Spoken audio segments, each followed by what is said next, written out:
So historically, Black women have been the backbone of many of your major civil rights movements. We're just at a point now where we're saying, instead of just being behind the scenes, we're going to go ahead and take our rightful place up front.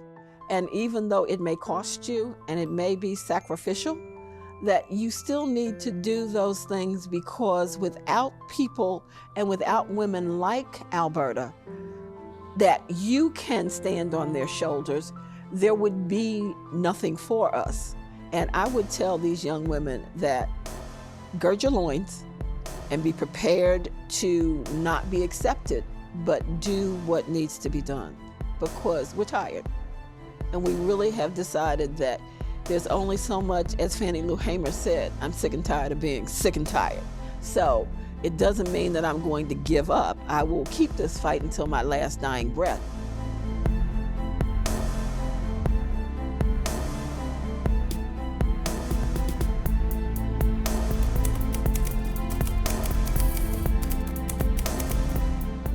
Zeta Phi Beta Sorority Incorporated was founded on January the 16th, 1920 at the amazing Howard University in Washington, D.C. We were founded by 5 courageous co-ed women.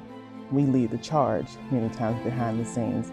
Alberta Jones was a trailblazer that most certainly led the charge for individuals that looked like her, both men and women, behind the scenes. She was small, but she was very mighty. She was a servant leader. Her name didn't have to be in it. She just wanted to see that her city did well and did better. She was a stellar civil rights attorney. She negotiated the first contract for Muhammad Ali, then Cassius Clay.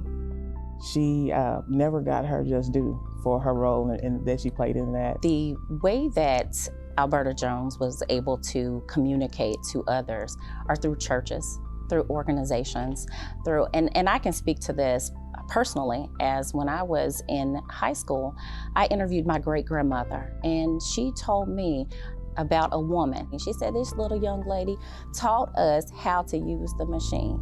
And I said, use the machine? And she said, yes, she recalled, and she had such a smile on her face. It just from saying that she was able to learn how to vote. And she said, it made us not feel scared to go.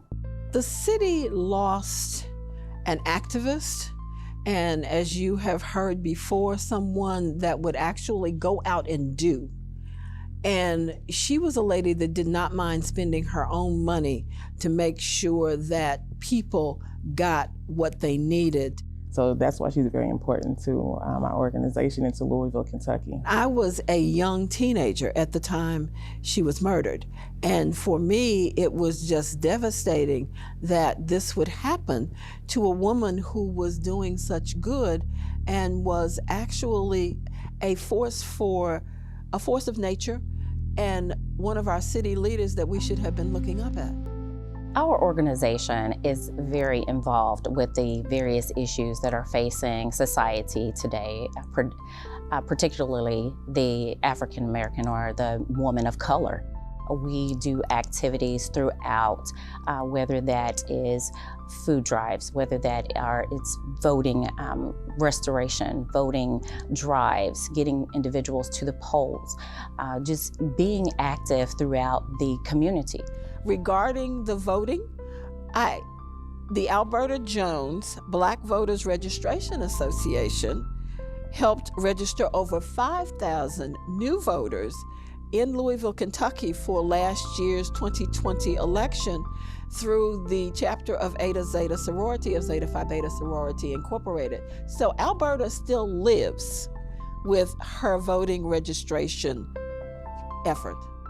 My great-grandmother told me that it is my right, but it is my duty to vote for people like her that fought to give us those rights. And she said, if you don't exercise that right, you're telling them that we don't need it, that we don't need to vote. And so she said, we went through a lot, so you make sure. And to this very day, that's something that I instill in my children, and that's why all of them have voted in every primary and every general election.